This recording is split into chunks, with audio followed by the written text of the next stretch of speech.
Bonjour à tous, merci de nous retrouver. Ça y est, c'est le jour J pour Bureau Ovale. Celui-là n'est pas américain, il est français. On va pas prendre de décisions très importantes, mais on va parler rugby tous ensemble sur YouTube. Tous les lundis, la First Team lance son émission rugby.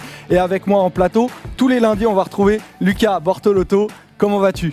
D'ailleurs, déjà, tu vas dire mon nom de famille comme il faut, s'il te plaît, c'est Bertolotto. Ça va très bien. Écoute, Joseph, je suis très très heureux d'être là. J'attendais ça avec grande impatience et enfin on commence, donc c'est parfait. Tous les lundis, mon cher Luca Bertolotto, je suis désolé, déjà tu m'as mis un plaquage, c'est pas très sympa. Ouais. On va retrouver tous les lundis mon cher Antoine Yameogo, centre à Gennevilliers, qui sera notre consultant, notre œil de spécialiste. Salut tout le monde, moi aussi très, très impatient de commencer, ça va être vraiment pas mal. Et à ta droite, à la table de Dan Carter, il s'invite à la table de Dan Carter, ce n'est pas n'importe qui. Super mis quand même. Mon cher Alexandre Priam. Voilà, tu es notre première invitée et j'espère que... merci beaucoup de l'invitation. Avec grand plaisir. Et pour commencer les amis, on va avoir un petit débat sur le tournoi des 6 nations du coup qui va commencer. Et on va se poser la question pourquoi on promet un naufrage au 15 de France. C'est parti pour le premier débat de Bureau Ovale. Pourquoi est-ce qu'on promet un naufrage au 15 de France du coup pour ce tournoi Destination dont on va tout de suite les amis découvrir le calendrier qui est cette année un calendrier particulièrement difficile. D'ailleurs vous allez nous dire si oui ou non vous le trouvez difficile. On va commencer avec un France-Pays de Galles vendredi. On va aller en Angleterre, on recevra l'Écosse et on finira avec un déplacement en Irlande pour finalement finir en Italie. Alors, la question que j'ai envie de vous poser, Alexandre, on va commencer par toi, tu es notre invité. Est-ce que toi, tu es confiant avant ce tournoi de destination ? Confiant, non. Confiant non, évidemment quand on est l'équipe de France on espère toujours avoir une vraie place d'honneur, deuxième, troisième, voire même premier. Je crois absolument pas que l'équipe de France va se diriger vers une place d'honneur comme ça. J'ai bien peur que ces 2 déplacements en fin de tournoi de destination nous dirigent plutôt vers une 5e ou 6e place et j'ai vraiment très très peur, je ne l'espère pas, attention, mais j'ai très très peur qu'on se batte contre la cuillère de bois en Italie pour le dernier carrément, match. une petite cuillère de bois pour commencer. Non, contre la cuillère de bois, contre l'Italie pour terminer son destination. J'ai un peu peur de ça. Tu es aussi pessimiste, mon cher Lucas ? Pas autant que lui, non. Il est très très pessimiste et c'est pas bon là. On part pas sur une bonne base. Sincèrement, non, moi je suis pas aussi pessimiste. J'y crois. Il y a moyen de gagner plusieurs matchs à domicile. On joue sur l'Écosse et le Pays de Galles. Je pense que c'est faisable. Et à part les 2 gros déplacements en Angleterre et en Irlande, ça va. On est assez épargné pour un tournoi que de toute façon. Personne ne pense qu'on va le gagner, mais on a moyen de finir sur une bonne place quand même. Ouais, parce que j'ai envie de dire, Antoine, on n'a rien à perdre au final en allant en Angleterre et en Irlande. Donc peut-être qu'on va jouer notre va-tout. Et il y a ce premier match en fait au Pays de Galles qui est peut-être prédominant, qui va donner le tempo de ce 6 nations. C'est ça. Mais pour moi, la réception du Pays de Galles, elle va donner le tempo en fait. Si on arrive à gagner, on va pouvoir aller à Twickenham avec des certitudes ou en tout cas des choses plutôt positives, alors que si tout de suite on perd, ça va nous mettre dedans. Moi je nous vois mal gagner à Twickenham et puis après on va aller aussi en Irlande qui viennent de battre les Néo-Zélandais. C'est pour moi un calendrier très très difficile en tout cas. Jacques Brunel a dit comme interview le plus important, il l'a donné à Sport 24 et il disait qu'en gros ce premier match contre le Pays de Galles va donner le tempo. Est-ce que et en fait il voyait pas plus loin que le Pays de Galles, il voulait même pas avoir de vision d'objectifs sur ce tournoi de destination. Il disait en gros je m'arrête seulement au Pays de Galles. Est-ce que Jacques Brunel qui a donc dit exactement on a comme objectif de réussir notre premier match contre le Pays de Galles parce qu'il sera déterminant dans le sens où les Gallois sont en pleine confiance, il reste sur une série de 9 victoires, il postule pour le gain du tournoi. Est-ce qu'il a raison de ne pas voir plus loin que le Pays de Galles ? Totalement, il a totalement raison. Aujourd'hui l'équipe de France ne peut pas se permettre d'avoir une vision à long terme quand déjà ces échéances, elles n'arrivent pas à les remplir, à gagner ces matchs. Donc, je pense que la seule, on va dire, le seul objectif de l'équipe de France, c'est de battre le Pays de Galles. Si elle bat le Pays de Galles, on aura une autre équipe de France qui va peut-être être un peu plus mature, avoir un peu plus de certitude, comme disait Antoine. Je pense qu'il a totalement raison dans son analyse. Il faut juste se focaliser sur le Pays de Galles. Ce serait surtout une très grosse bêtise de penser, la plus grosse même des bêtises, de penser à tout le tournoi en entier. parce que tu peux pas te dire bon allez on pense qu'on va faire ça. Non, là t'es en difficulté, tu penses au match par match, tu peux rien faire. Oui, mais est-ce que Brunel réellement il a cette vision à court terme, parce que j'ai l'impression qu'il n'a aucune vision à long terme au final. Il n'a pas vraiment d'envie. Je sais pas, j'ai l'impression qu'il s'arrête vraiment semaine par semaine et au final on n'avance pas parce que par exemple sur la tournée de novembre, on gagne contre l'Argentine, c'est bien, mais derrière on perd contre les Fidji et au final s'il n'y a pas de politique à long terme, j'ai l'impression qu'on n'avance pas, Yann. Bah ouais, il n'y a pas de continuité et tu vois, quand je lis cette déclaration, j'ai l'impression que même ton propre sélectionneur, il est pessimiste. Donc ça donne pas trop envie pour la suite, quoi. Non, il est pas pessimiste. Il voit pas plus loin que le premier match. C'est ça qui est important. C'est comment tu vas entrer dans le tournoi. Tu l'as dit tout à l'heure. Et lui en plus, l'avantage c'est qu'au-dessus de lui, il y a des gens qui se projettent sur le tournoi. Il y a Laporte, il y a Simon, des mecs se projettent vraiment sur le tournoi en entier. Donc lui, son job c'est le premier match et c'est de se focaliser sur la victoire. Et surtout qu'il risque de donner vraiment le ton de ce tournoi Ça destination c'est sur sûr. le match. Ça c'est sûr. Mais d'ailleurs, quand tu parles des discours de Serge Simon, etc., moi j'y vois déjà une incohérence. C'est que Serge Simon a donné aussi, la petite campagne de communication, toujours avant le tournoi à destination, il passe un peu dans les différents médias, etc. Et il disait, lui, il donnait son objectif. Tout simplement, vous ne pouvez pas rentrer dans le tournoi à destination et vous appelez le 15 de France masculin en disant je vais faire 3e ou 4e. Il faut qu'à la sortie du tournoi, vous disiez j'ai joué mes chances et j'ai pu le gagner. En gros, dans sa déclaration globale sur le plateau d'RMC Sport, en gros, il disait il faut gagner le tournoi. Alors, est-ce que c'est pas mettre trop de pression ? Est-ce qu'il n'y a pas une énorme incohérence entre son discours et celui de Jacques Brunel ? C'est incohérent parce que donc d'un côté tu as ton vice-président qui te dit ça et puis ton sélectionneur qui te dit de prendre les matchs les uns par les autres. Donc qu'est-ce qu'on fait en fait ? Moi je pense que c'est juste de la langue de bois en fait de la part de monsieur Simon parce que en étant le pragmatique, tu peux pas viser la victoire dans le tournoi. Déjà de par le calendrier, puis tes résultats récents. On vient de se faire battre quand même par les Fidji, des fêtes historiques. Donc qu'est-ce qu'on va aller faire contre des nations du top 5, top 10 mondial ? Mais après, bien évidemment que moi aussi, j'espère que le 15 de France sera victorieux. Non, mais ils ont raison, c'est de la langue de bois totale. Il aurait sa place sur le plateau de bureau ovale, même si c'est pas politique, tu vois. Mais après, tu veux faire quoi ? Il va pas nous dire non plus, on est nul, on va pas gagner un match. Tu vois ce que je veux dire ? Il est obligé d'y croire et d'essayer de faire croire les Français derrière cette équipe pour ramener déjà du monde au stade, pour ramener un engouement derrière le 15 de France qui en a perdu depuis un certain temps. Et puis je trouve que ça marche bien avec les propos de Brunel qui lui montre vraiment le côté terrain, genre je me concentre sur le premier match et lui derrière c'est un peu moins le côté terrain, c'est surtout l'objectif principal du tournoi. Je pense que ça match bien, après à voir si ça va bien Est-ce que donner. c'est vraiment son rôle de parler ? Franchement, Après, est-ce que c'est vraiment son rôle de parler et de donner des objectifs alors qu'il n'est pas dans l'encadrement techniquement, il est pas sélectionneur de l'équipe de France, donc je pense qu'on devrait juste laisser à Brunel le soin de fixer des objectifs pour son groupe. C'est déjà très compliqué de gérer le groupe France actuellement. Je vois pas du tout ce que peut apporter Serge Simon à chaque fois en étant très exposé médiatiquement. Il interfère, j'ai l'impression. De la pression, c'est tout. Quel est son rôle à Serge Simon surtout ? Parce qu'on le demande encore, on l'a vu sur la tournée en Nouvelle-Zélande, des trucs comme ça, on ne sait pas ce qu'il fait Serge Simon. On ne sait pas à quoi il sert exactement et sa fonction, quoi. Pour moi, ça rajoute de la mauvaise pression parce que tu mets un objectif aussi élevé comme ça, une équipe qui est un peu au pâquerette, c'est compliqué. Franchement, pour moi, ça met que de la pression supplémentaire aux gars, quoi. On va regarder les derniers résultats du 15 de France dans le tournoi destination, ça fait peur. Franchement, et quand j'entends Serge Simon dire qu'on vise la victoire dans le tournoi sur les 7 dernières éditions, 6e, 4e, 5e, une petite embellie 3e en 2017 pour être à nouveau 4e. On n'est même plus invité en fait J'ai oublié que c'était aussi catastrophique. Mais oui, c'est quand même... Moi aussi quand on allait faire le tableau avec Ben, notre chef d'édition, ça nous faisait mal au cœur. En fait, on n'est plus du tout, on est très loin d'être au niveau. Et d'ailleurs, Serge Simon disait, on est proche, on n'est pas à 10 km, mais c'est pas 10 km. On est bien plus loin. Il se rend pas compte en fait. Il y a un principe simple. L'équipe de France, elle n'a pas progressé d'un chouïa depuis 5-6 ans. Mais vraiment pas. Tandis que toutes les autres équipes ont progressé, ont pris le pas d'un nouveau rugby beaucoup plus rapide, beaucoup plus axé sur le mouvement. L'équipe de France, elle n'a pas du tout pris cette stratégie-là. Donc il y a un moment où quand toi tu progresses pas et que tout le monde progresse autour de toi, l'écart se creuse, mais il n'a jamais été aussi grand l'écart. Donc penser que l'équipe de France est proche, c'est vraiment se voiler la vérité, vraiment. Après, elle est pas si loin non plus. Tu regardes, c'est 2 victoires, 3 défaites ou 3 victoires, 2 défaites sur les 5 derniers tournois. Donc ça veut dire que ça se joue à un match pour gagner une place, pour en perdre une et finir dans les 3 premiers, ce qui est pas mal dans les 3 premiers. Sachant que par exemple, tu prends un match contre l'Irlande l'année dernière, tu perds sur un drop de Sexton qu'il va passer une fois sur 5. Donc t'es quand même pas si loin que ça. Tu vois, il n'y a pas un si gros écart parce que si tu gagnes l'Irlande l'an dernier, je trouve qu'il y a plus d'écart qu'avant.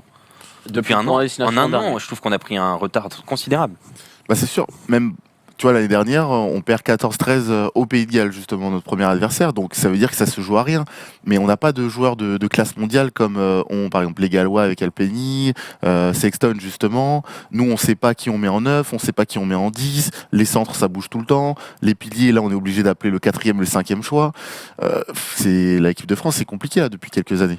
Et ben vous savez quoi ? Je suis pas d'accord avec lui. C'est pas possible. Sur quel point ? Sur les postes, tu as des certitudes. Regarde, tu as Para en 9, c'est des certitudes. Demi-mêlée, ouais, on en parlera plus tard. Non, mais c'est parfait, la transition est parfaite, Yann. Merci. Merci à toi. On va parler justement des joueurs, maintenant qu'on a parlé du 15 de France globalement. On va s'intéresser aux joueurs, au groupe, et à ce groupe choisi par Brunel, qui a au final beaucoup changé depuis le tournoi à destination 2018, avec plus de 15 changements, mais très peu par rapport à la dernière tournée de novembre, seulement 3 changements. Est-ce que ce groupe, quand vous l'avez appris, Lucas, tu disais tout de suite qu'il n'était pas cohérent. Selon toi, qu'est-ce que tu en penses de ce groupe-là ? Ce groupe-là, pour moi, il a des défauts. Il a des défauts dans le sens où il y a trop de manques à certains postes, comme le poste d'ailier par exemple, comme le poste de deuxième ligne où il en prend que 3. Et pour moi, Brunel, il joue trop sur la polyvalence des joueurs. Ça, depuis le début de son mandat, c'est son cheval de bataille, c'est la polyvalence. Moi, je suis pas fan de ça. Après, il y a quand même le retour de nombreux cadres, et ça me plaît, parce que tu as Para qui revient, Lopez, tu as Guirado, Bastaro, Picamol. Alors, ils sont pas tous ultra performants dans le jeu, mais déjà, c'est des cadres qui, psychologiquement, vont t'apporter quelque chose, et j'en suis sûr. Alexandre, tu as dit quelque chose d'intéressant tout à l'heure, c'est que depuis un an, on n'a pas avancé. Ça t'arrive, oui.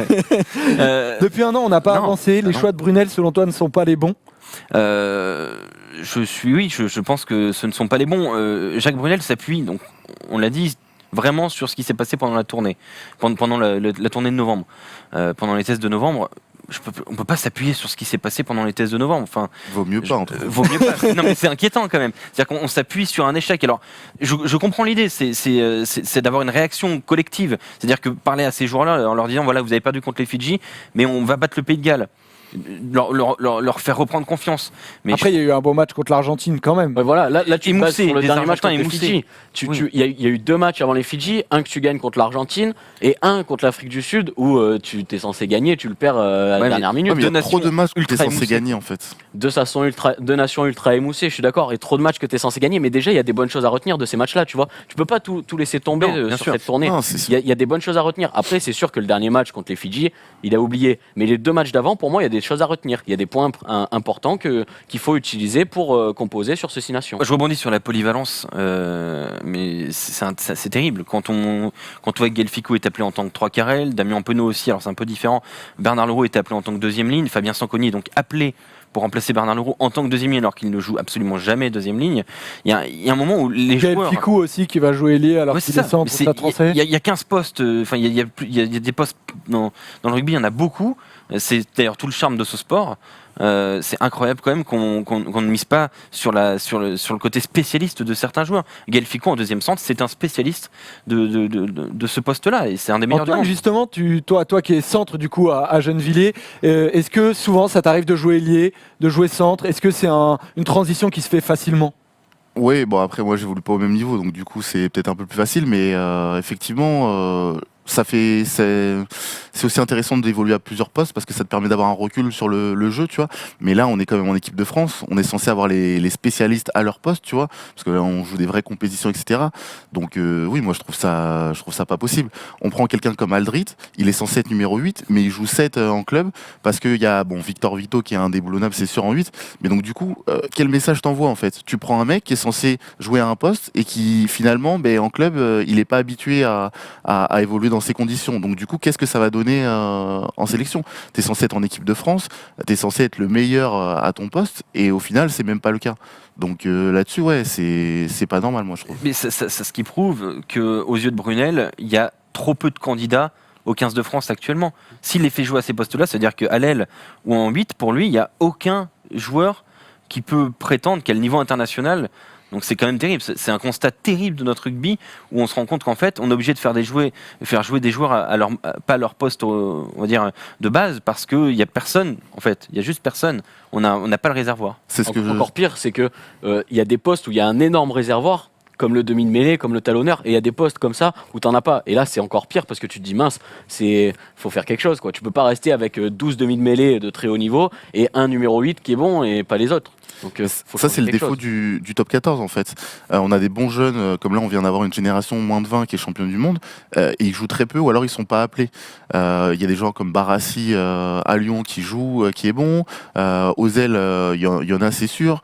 On prend Il doit aller plus loin qu'appeler Bamba, Tamac, enfin des mecs comme ça. Il doit les intégrer et puis les faire jouer progressivement. Peut-être pas là d'entrée, mais en tout cas, Tamac, moi j'espère le voir dans le tournoi. En tout cas, il faut qu'il joue ce gamin. Il est pétri de talent, il a plein de qualités. Voilà. Il faut lui faire de la place. Ouais, il faut le faire. Le problème, c'est la stratégie globale en fait du 15 de France. Jacques Brunel, il va pas prendre des risques maintenant. Il en a déjà pas pris beaucoup dans sa carrière. Il va pas en prendre maintenant à 7 mois de la Coupe du Monde. Donc, il est parti d'un principe très simple. On va jouer avec les forces que l'on a, que l'on connaît. On va juste être dans le perfectionnement. On va pas faire venir des joueurs, mais pourtant qu'on devrait, des moins de 20 qui brillent vraiment dans le top 14. Il y a des joueurs, notamment chez les moins de 20, que tu auras envie de voir particulièrement. Et au-delà des moins de 20, des grands absents, des oubliés. Barassi, effectivement. Barassi, pour moi, il a le niveau, il peut avoir le niveau international effectivement. Il y a des joueurs de très haut niveau, mais même pas forcément de cette génération moins de 20. Il y a des jeunes joueurs aussi. Il y en a beaucoup qui citent Makalou, Vakatawa, Babillo. Ils sont un peu plus âgés, mais des joueurs qui manquent évidemment. Mais je pense que la stratégie globale du 15 de France, c'est on va pas prendre de risques maintenant. J'espère juste, par contre, qu'après la Coupe du Monde, parce que c'est ça en fait, c'est là qu'il va se passer quelque chose. J'espère qu'on va vraiment revenir sur des bases beaucoup plus saines. Voilà, est-ce que on lance tout de suite les jeunes et donc entre guillemets on sacrifie la Coupe du Monde 2019 au Japon pour être meilleur en 2023, ou alors on essaye quand même d'être performant dès 2019 sans avoir des grandes garanties. Sans avoir des grandes garanties et avec une poule très compliquée qui me fait un peu penser au calendrier de ce tournoi d'ailleurs. Ils sont quand même vachement pessimistes tous les deux. Ils nous enterrent directement. Je suis les ils nous enterrent. J'espère qu'ils vont gagner. Dans tous les cas, on sacrifie la Coupe du Monde et on n'a même pas commencé le tournoi à destination. Je suis totalement d'accord, mais je pense qu'on manque de panache. Il faut tout de suite lancer ces jeunes. Il faut les responsabiliser. On leur dit voilà, vous êtes jeunes, vous allez jouer la Coupe du Monde. C'est maintenant que vous commencez à construire votre carrière internationale. C'est génial de pouvoir dire ça à des jeunes. C'est magnifique. Ou alors il a fait trop tard parce qu'au final sur la dernière liste, il y a énormément de joueurs à 0-2 sélections. C'est ça le problème. Trop tard. C'est trop tard.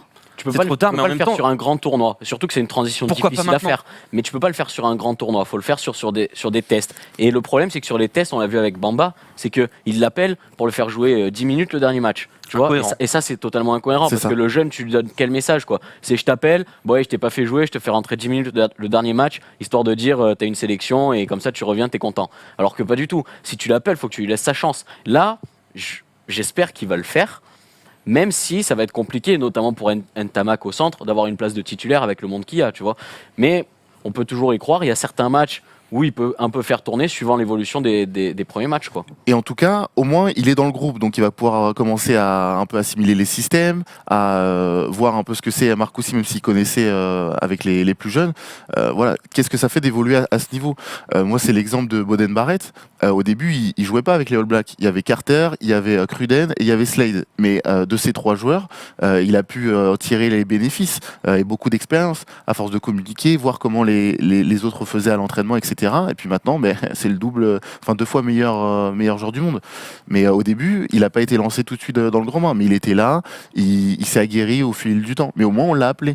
Nos amis sudistes, les Néo-Zélandais, les Sud-Africains, les Australiens, ils n'hésitent pas à prendre des jeunes. Ils les font peut-être pas jouer tout de suite, mais en tout cas, ils sont déjà dans le groupe élargi de 35-40 joueurs. Comme ça, ils peuvent s'acclimater tranquillement. Et ça, c'est notre rapport qu'on a au tournoi destination.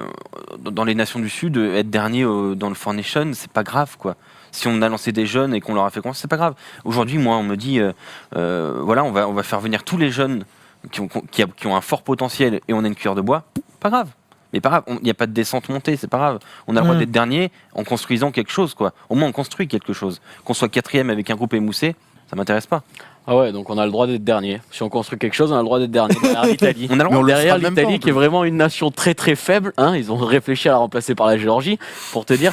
Mais donc on a le droit d'être dernier derrière l'Italie, mais on est content, les gars. Ben oui, mais attends, non, c'est pas la Si on place de la construit France. quelque Et on mérite chose. mieux que ça, et on est capable de faire mieux que ça, surtout. On est capable d'être meilleur que avec dernier. les jeunes, ils sont bons, donc je suis sûr qu'on sera même pas dernier en plus. Vous avez bien vu Au Ntamak, même en Coupe Au d'Europe, pire, on est il dernier. est très fort. Donc, On verra il y ça a à pas la de fin. souci. À la fin, je vais vous demander un petit prono d'ailleurs pour ce tournoi à destination. Alexandre, tu vas nous dire ce que tu en penses. On a préparé avec Lucas et Antoine une compo du 15 de France avec le groupe de Jacques Brunel pour éviter de trop se disperser. Et voilà. Donc la composition de Bureauval, on a mis en première ligne Poirot, Guirado, Antonio. Du coup, Vahamaina, Villemc, Ituria, Picamol, Camara. En charnière, Para Lopez. Penaud, donc du coup sur l'aile avec Fofana, Bastaro au centre, Médard qui passe de l'arrière à l'aile et Ramos à l'arrière. Est-ce que selon toi c'est une belle composition ou alors est-ce que tu y a des joueurs sur le banc que tu aimerais voir? Non, c'est une très très belle composition. Le 5 de devant, il est parfait. Voilà, je pense moi je suis totalement d'accord avec vos choix. Yacouba Camara, je pense est en balance quand même avec Venceslas Loret, qui a quand même un profil qu'aime beaucoup Jacques Brunel. Ouais, c'est un peu son chouchou. Ouais. Un peu, on peut avoir la surprise Aldrit en 3e ligne centre.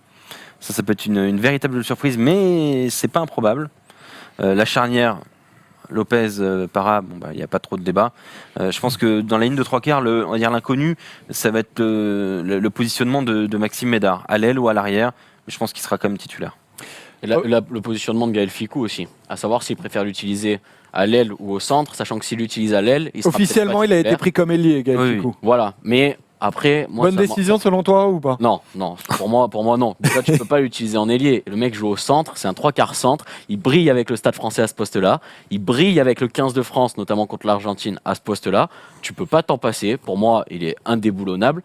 Et faut arrêter de mettre les 3/4 centres à l'aile. Oui, ça a marché sur Penaud, mais ça marche sur un mec sur 6, quoi. Mais Penaud, Donc, ça vient de lui aussi. Hein. Voilà. Et Penaud lui qui a- joue à l'aile avec Clermont aussi. Ficou ne joue pas à l'aile avec le Stade Français. Donc déjà, quand le mec n'a pas l'habitude Non, mais il y a de jouer Julien toute la Arias, saison, donc il est indéboulonnable. Et Oui, bah oui, Julien Arias, Arias, la légende Camara. Julien Arias ne peut pas Mais- bouger, même Gaël Ficou ne peut pas le faire. Non, pour moi, c'est plus intéressant de mettre un Médard qui sait jouer à l'aile, qui a déjà joué à de nombreuses reprises à l'aile, et de décaler un Ramos, de le faire entrer, de découvrir ce niveau à l'arrière, plutôt que de mettre un Ficou à l'aile et le laisser au centre à côté de Bastaro, parce que c'est une paire qui est formidable.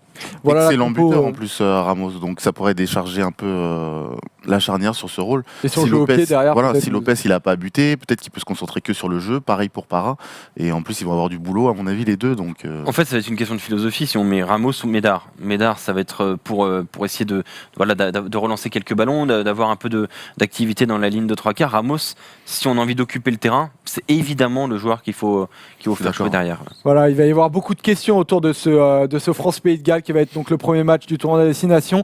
Le dernier tournoi à destination, le France-Pays de Galles avait duré énormément de temps. C'est ta rubrique, Antoine. Tu vas nous parler chaque semaine en fait d'une phase de jeu, d'une expression particulière du rugby, du jargon. Voilà. Et l'année dernière, on a vu une phase de jeu absolument incroyable. Une mêlée qui a été une quinzaine de fois rejouée encore et encore. Donc du coup, est-ce que tu peux nous expliquer pourquoi cette mêlée avait duré jusqu'à la 120e minute, quelque chose comme ça, je ne sais plus exactement. c'est ça. Mais en fait Centième. c'était centième. ouais. Centième, pardon. 120, 120e. beaucoup quand même. Mais ça fait déjà, ça fait déjà 10 minutes. Déjà, ça faisait beaucoup, mais alors là- 10 minutes d'arrêt de jeu, déjà, c'est incroyable. Je crois que c'est un record à ce niveau. Mais ouais, incroyable. Une quinzaine de mêlées rejouées, des situations vraiment incroyables.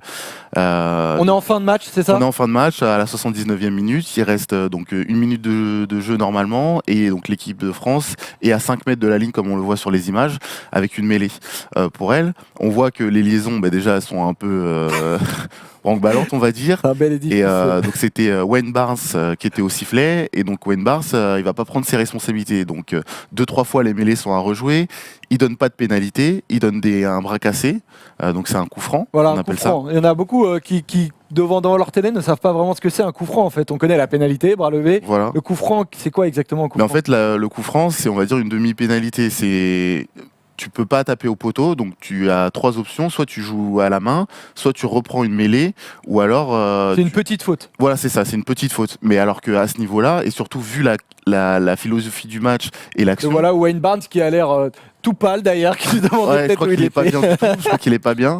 En plus, t'as tout le stade de France qui le hue, donc il doit avoir chaud là, je pense. Je pense qu'il a perdu pied à ce moment-là. Ouais, complètement. Non, c'est incroyable qu'il donne pas pénalité.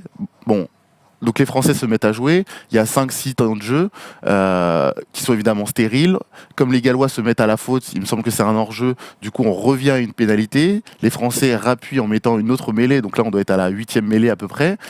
Il y en a encore 2-3 qui s'écroulent, donc on arrive à la 10e. Il la joue. Pareil, le droitier qui était Samson Lee se met à la faute. Donc là, il prend un carton jaune. Donc les Gallois se retrouvent à 14. On est obligé de faire sortir un 3/4 et de faire re-rentrer un autre pilier qui était titulaire, qui re-rentre. C'était un énorme bordel. Non, mais c'était n'importe quoi. Dire clairement, c'était presque du jamais vu en fait au haut niveau. C'est du jamais vu. Et selon toi, est-ce que c'est Wayne Barnes qui n'a pas pris ses responsabilités, ou alors comme beaucoup l'ont dit, ça a été tout simplement des consignes de World Rugby de ne pas influencer sur la fin de match par une décision arbitrale? Pour moi, il n'y a même pas d'influence parce que les faits, ils sont là. Tu te fais rouler dessus en mêlée, tu fais que reculer. En top 14, au bout de la 4e, il y a essai de pénalité, on n'en parle plus. Ça devenait presque dangereux en fait pour les premières lignes de jouer autant de mêlée, fatigué comme ça. C'est sûr. Hein, quand on connaît la pression qu'il y a de. Moi, perso, je la connais pas, j'irai pas mettre la tête dans une mêlée. Mais...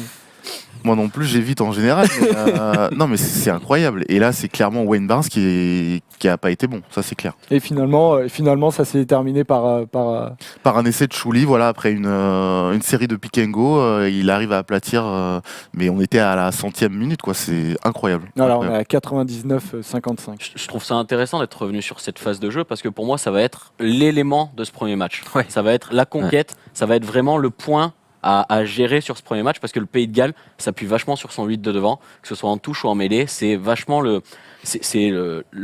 cheval de bataille du Pays de Galles. Ben c'est intéressant ce que tu dis encore une fois, mon cher Lucas, parce que grâce à toi, on a une transition à nouveau parfaite sur cette compo des Gallois du coup qu'on va étudier. Bon, tu parles du 8 de devant, mais au final, dans les 5 joueurs qu'on a choisis, il n'y a qu'un seul avant, comme quoi ils ont des très grands joueurs à tous les niveaux.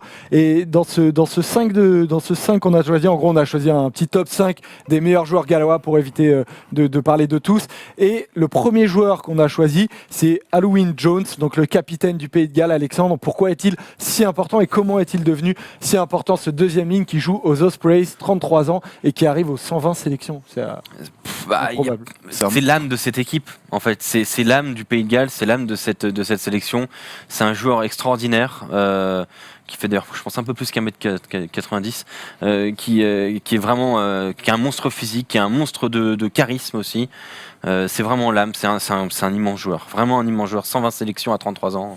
120 sélections qu'avec le Pays de Galles, parce qu'il a au minimum 2 tournées avec les Lions britanniques. Quand on sait ce que ça représente d'être un Lions britannique, c'est tout simplement exceptionnel. Non, c'est une valeur sûre dans l'équipe type mondiale presque tous les ans.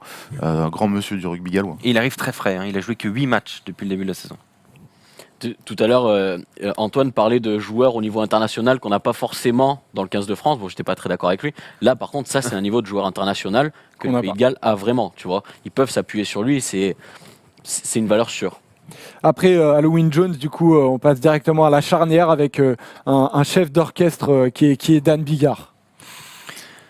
Dan Biggar, maintenant il évolue en Angleterre à Northampton et il a été pas mal blessé.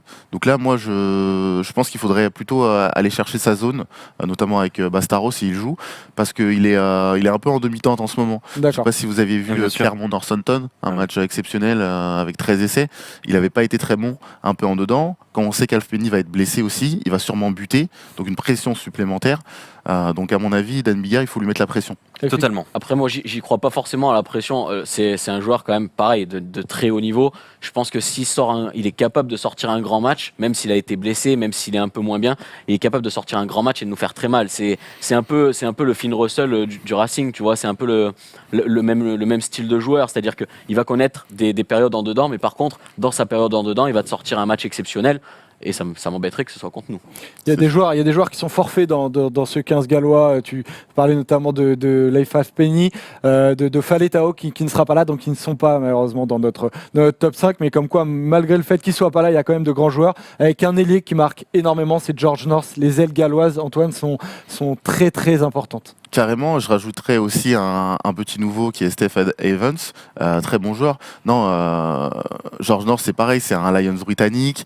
Moi, j'ai en image la fois où il soulève Israel Follow quand ils sont allés jouer en Australie. Vous avez vu ses mensurations, 1,94, à peine 110 kilos. Enfin, c'est juste énorme pour un ailier. 79 sélections encore. Déjà, 26 ans, 79 sélections. Est-ce que nous, en France, on a quelqu'un comme ça déjà? Jamais. Oui, c'est incroyable. C'est sa taille et son poids, c'est hallucinant. Il va très vite. Ouais. Il va très vite. C'est une Twingo. Quand il arrive, c'est une Twingo lancée, quoi. Voilà. Par contre, ça fait pas très peur une Twingo sans moi un 4x4 ou un truc comme ça, parce qu'une Twingo, perso. Faut ça taper la Twingo. Hein, non, mais il est incroyable quand même ce joueur, parce que je pense que si Yoann Huget se retrouve en face de George North, Yoann Huget, il va quand même souffrir. Feu Yoann Huget, quoi. Déjà que Yoann Huget, défensivement, c'est pas contre lui, mais il souffre pour la plupart des matchs. Alors là, contre George North, ça risque de faire mal. Et après, évidemment, il y a d'autres arrières qui sont très importants, comme Jonathan Davis, qui est le quatrième homme qu'on a choisi, qui là aussi est un grand cadre du Pays de Galles. Pour moi, c'est le régulateur, on va dire, défensif. C'est celui qui... En fait, toute la montée défensive dans la ligne de 3/4 du Pays de Galles, elle est calquée sur ce que donne comme un consigne Jonathan Davis. Un peu comme Henri Chavancy au Racing 92. C'est le leader défensif. Jonathan Davis, il a été encore excellent d'ailleurs avec les Scarlets face au Racing il y a quelques semaines. C'est un énorme joueur. Et enfin, le dernier joueur qu'on a choisi, d'ailleurs, j'ai dit qu'il n'y avait plus d'avant, mais il en reste un que j'avais mis en dernier de liste. C'est Justin Tipuric, le troisième ligne L, le flanqueur des Ospreys.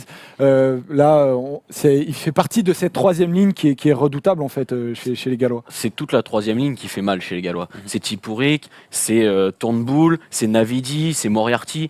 T'as que des joueurs, ils peuvent faire 2 troisième lignes internationales, mais facile les Gallois. Et ça, à mon avis, on a un peu de chance parce qu'il y en a quelques-uns qui risquent d'être qui sont incertains et qui risquent de ne pas jouer ce match.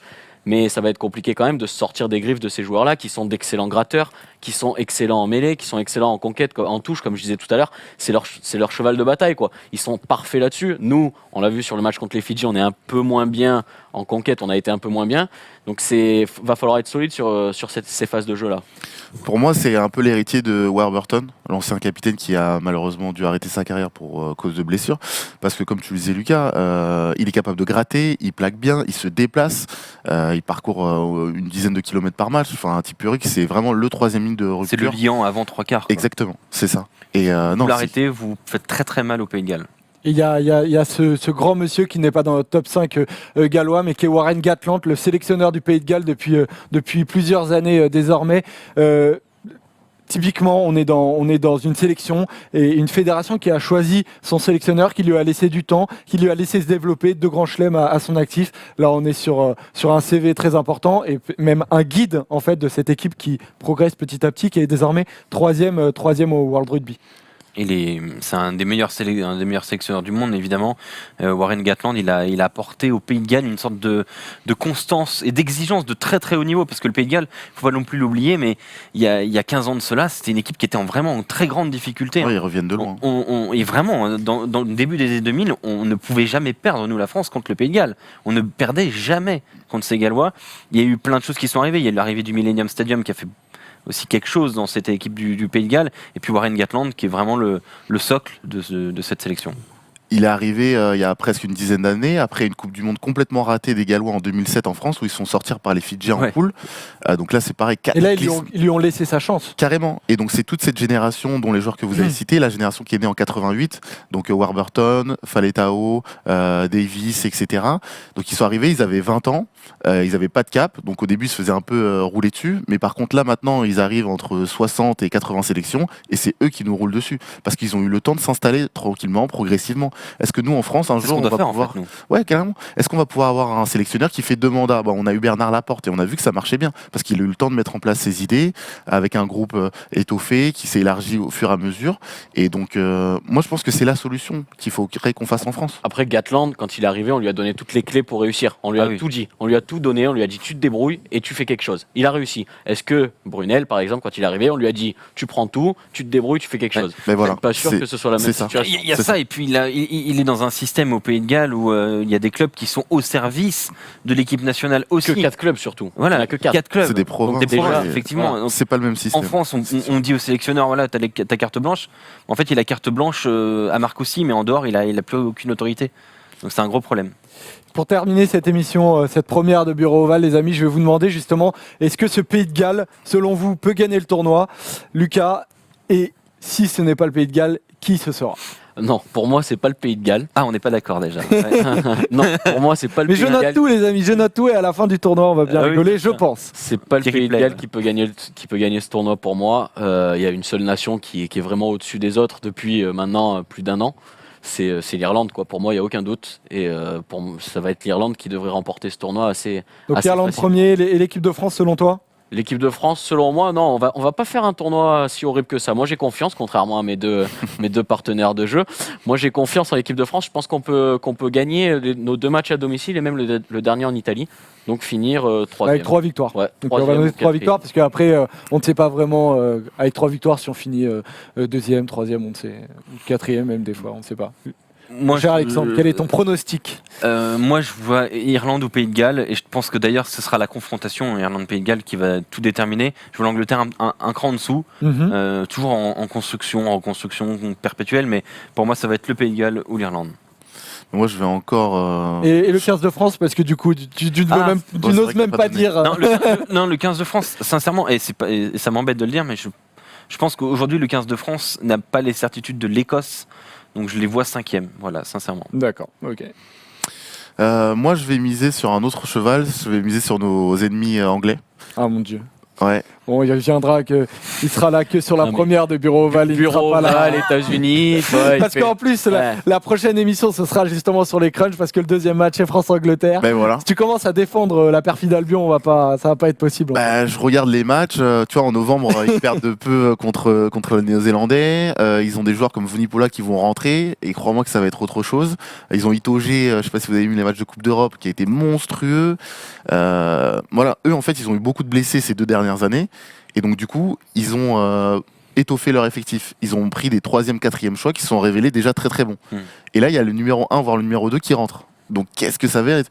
Eddie Jones, il a le choix du roi. Il a 4 choix possibles, par exemple au poste de 8, lui.